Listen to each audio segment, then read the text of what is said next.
Buenas chicos, vamos a proceder a explicar, la última parte ya del tema, que estamos en el tema 3, geografía numérica, y que, va a tratar sobre estadística y probabilidad. Este es, un poquito el índice de lo que vamos a trabajar en el día de hoy. Vamos a definir lo que es la población, la muestra, la frecuencia absoluta y relativa, que vamos a ampliar un poco más de lo que ya sabíamos, los parámetros centrales, que también vamos a ampliar un poco, los de dispersión y el diagrama de barras.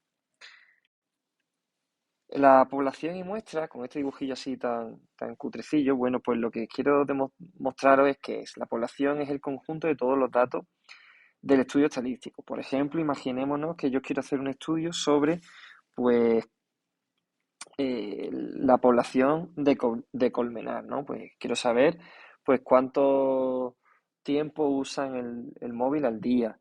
Entonces, pues yo quiero estudiar la población de Colmenar. A cada una de las personas de Colmenar, pues se llamará individuo. El individuo es cada uno de las personas, elementos, cosas del estudio estadístico. En este caso, si es Colmenar, pues serían las personas de Colmenar. Y pues imaginaos que yo quiero hacer ese estudio sobre Colmenar. Pues si en Colmenar hay 3.000 personas, pues yo no puedo preguntarle a esas 3.000 personas. Entonces lo que voy a hacer es coger una muestra, es decir, un conjunto representativo de esa población. Entonces yo, en vez de coger a 3.000 personas, pues voy a coger a 300 personas para hacer ese estudio estadístico. Y entonces no tendré a todo el mundo, sino simplemente cogeré pues a ciertos grupos de personas que me representen a toda la población. Esa muestra se escoge de forma inteligente, es decir, yo no voy a coger a todas las personas mayores de 60 años, ¿no? Porque no sería representativo. Entonces tengo que coger una muestra que, pues que abarque a todas las edades para que sea de verdad representativa, ¿vale? Entonces esa es la diferencia. Población, el conjunto de todos los elementos del estudio estadístico. Cada elemento es el individuo y la muestra es el conjunto representativo. La frecuencia, todo esto ya lo hemos visto en temas anteriores. La frecuencia absoluta es el número de veces que aparece un determinado valor de una variable estadística. Se le denomina o se le escribe, se le denota con F sub i. La frecuencia relativa es el cociente, ¿vale? Lo voy a poner aquí, es el cociente entre la frecuencia absoluta y el número total de datos de la variable estadística, de todos los datos que hemos cogido. Y ahora aquí añadimos una más, que es la absoluta acumulada. ¿Qué es la frecuencia absoluta acumulada? Bueno, pues es la suma de las frecuencias absolutas de datos inferiores. Para explicar qué es esto, pues vamos a ver con un ejemplito, ¿vale? En esta tabla de aquí yo he querido mostrar lo siguiente. He hecho un estudio en una clase que tiene 17 alumnos y les he preguntado, pues su móvil, ¿cuánto tiempo les dura? Entonces, un alumno, perdón, dos alumnos me han dicho que les dura un año, 7 alumnos me han dicho que les dura 2 años, 5 alumnos me han dicho que le dura 3 años y tres alumnos me han dicho que le dura 4 años. ¿Vale? Entonces ya sabemos que las frecuencias absolutas son el número de veces que aparece. Ya digo que estos son los años que le dura el móvil, esta columna de aquí, y esto es la frecuencia absoluta. Entonces la frecuencia relativa será 2 partido 17, porque el número total de alumnos a los que le he hecho el estudio, pues son 17. Entonces sería 2 partido 17, 7 partido 17 en el caso de 2 años, 5 partido 17 en el caso de 3 años y 3 partido 17 en el caso de 4. Bien, pues la frecuencia absoluta acumulada es la suma de las frecuencias de datos absolutas de datos anteriores. Pues fijaos, la frecuencia acumulada para el tiempo que es un año, es 2 porque no hay ningún dato anterior. En cambio, la frecuencia absoluta acumulada para el año 2 es 9. ¿Qué he hecho? Pues he sumado 2 más la frecuencia absoluta de este dato. Entonces, 2 más 7, 9. La frecuencia absoluta acumulada para el año 3, pues es 14. ¿Qué he hecho? Pues he sumado la frecuencia absoluta acumulada del dato anterior, que es 9, y le he sumado la de la frecuencia absoluta del año 3. Y para calcular la última, 17, he cogido el 14 más 3, ¿de acuerdo? Fijaos que el número total de datos tiene que ser igual al último dato de la columna de la frecuencia absoluta acumulada, ¿vale? Porque realmente esto lo que me está sumando son las frecuencias y la suma total de la frecuencia absoluta, recordamos que era el total de datos del estudio.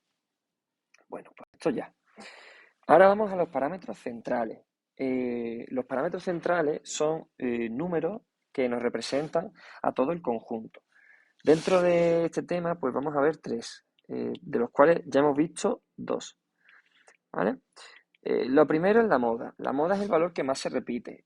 Es decir, si yo voy a la moda, voy al estilo que marca la sociedad en este momento, ¿no? Bueno, pues entonces la moda en los datos estadísticos es el mayor, el valor con mayor frecuencia absoluta, ¿vale? Si nos fijamos en el ejercicio anterior, en el que he puesto antes, es el mismo. Si yo busco aquí el dato más grande, es el 7. Pues entonces la moda es 2. ¿Por qué? Porque es el dato cuya frecuencia absoluta es mayor, con lo cual se repite más veces, aparece más veces en el estudio. La mediana es el valor que ocupa el valor central cuando están ordenados. Entonces, si nos fijamos aquí, si yo los tengo todos ordenados, ¿veis? Que los tengo todos ordenados, 1, 2, 3, 4. Si veis, la mediana es 2. ¿Por qué? Porque si os fijáis, el número total de datos es 17. ¿De acuerdo? Si yo 17, fijaos, que es la frecuencia absoluta acumulada del último, o el número total de datos, 17, lo divido entre 2, ¿eso qué sale? Pues sale 8,5. ¿Vale? Pues entonces el valor que pasa de ese valor es 9. Entonces, como 9 está aquí, pues el dato de la mediana es 2, ¿vale? Entonces, proceso para obtener la mediana. Cojo el número total de datos, lo divido entre 2 y en la columna de frecuencia absoluta acumulada, el primer valor que se pase de este dato, de esta división, ese será este valor de la variable estadística será la mediana, ¿vale? No es este, es el que está aquí al principio, ¿vale? Porque recordamos que esto es valor, es decir, la columna de las X que aparecen aquí, la primera. Y luego, por último, la media aritmética, que ya la hemos visto, ¿vale? Es el valor obtenido al sumar los valores multiplicados por su frecuencia absoluta y divididos por el número total de datos. Y aquí vamos a hacer el mismo ejemplo. Vamos a aplicarlo en nuestro ejemplito. Se escribe con la letra X y una barra, X y barra, y explicamos cómo se calcula. Aunque esto ya lo hemos visto en otro tema. Sería 2 por 1, 2 por 1, más 7 por 2, 7 por 2, más 5 por 3, que está aquí, 5 por 3, más 4 por 3, que es, bueno, 3 por 4 sería, ¿de acuerdo? Entonces es multiplicar esta columna por esta columna, ¿vale? Fila a fila, y se suman sus resultados, ¿vale?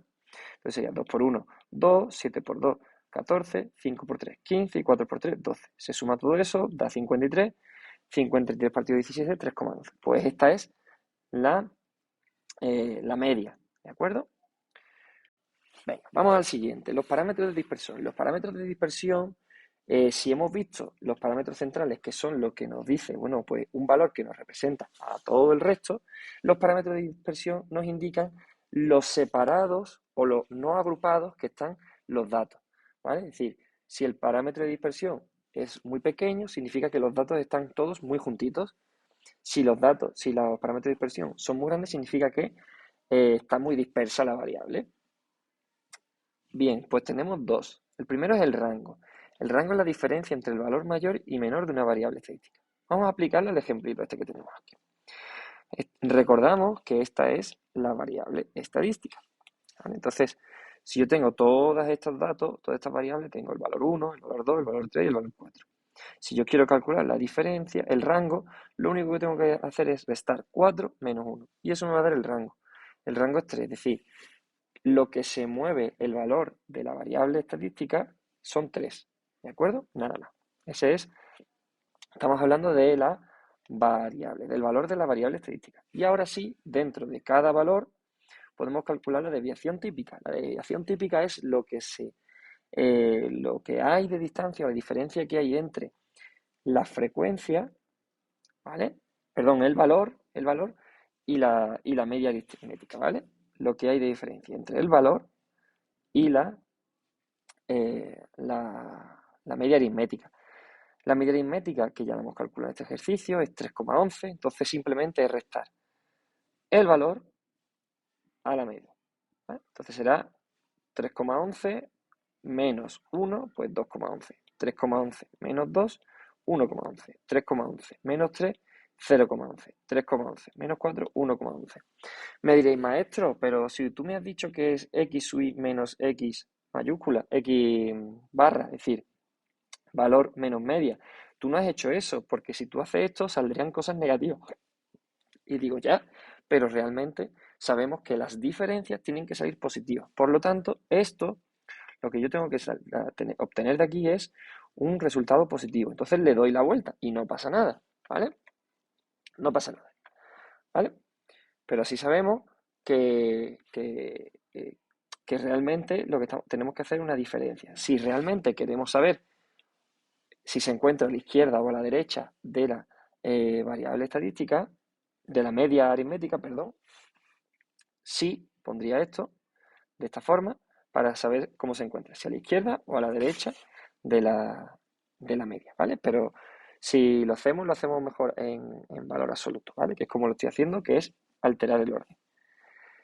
Bien, y ya último nos quedan los gráficos estadísticos y en concreto el diagrama de barra, ¿vale? Los gráficos estadísticos simplemente nos ayudan a representar las variables estadísticas y los estudios estadísticos. Hay muchos diagramas y cada uno se utiliza en un tipo de variable estadística diferente. En este caso, bueno, pues vamos a ver el diagrama de barra. El diagrama de barra, bueno, pues se suele utilizar, lo pongo aquí, en variables cualitativas y cuantitativas discretas. No se utiliza en cuantitativas continuas, ¿vale? Se representa en ejes cartesianos, donde el eje y puede ser o la frecuencia absoluta o el valor de la variable, ¿vale? Y el eje X es el valor de la variable o la frecuencia. Es decir, podemos utilizar uno de estos dos. Yo, para mi gusto y lo que siempre he visto, lo que normalmente se hace es este, ¿vale? Yo he puesto los dos porque el libro también nos propone que este también se usa, pero realmente el que más se usa es este, ¿de acuerdo? Y luego he dicho que se representan con rectángulos, ¿vale? Y aquí lo he aplicado al ejemplito que llevamos haciendo en todo este vídeo, ¿vale? Aquí he puesto los datos, es decir, los valores. Entonces, el año 1, el año 2 años, 3 años y 4 años, ¿vale? Recordamos que estamos midiendo lo que aguantan los móviles. Entonces, pues esto crea un rectangulito que tiene una altura de la frecuencia absoluta, 2. El año 2, pues tiene una altura de 7 porque la frecuencia absoluta es 7. Y en este caso monto un rectángulo cuya altura es 5, ¿vale? Porque es lo que le dura a los móviles. Y en el último, pues una frecuencia absoluta de 3, con lo cual una altura de 3, ¿vale? Ya digo que esto es muy sencillito, entonces creo que con esto ya sería suficiente para poder acometer los ejercicios que vamos a plantear, ¿vale? Bueno, pues espero que os ayude, que os sirva y nos vemos en clase. Un saludo.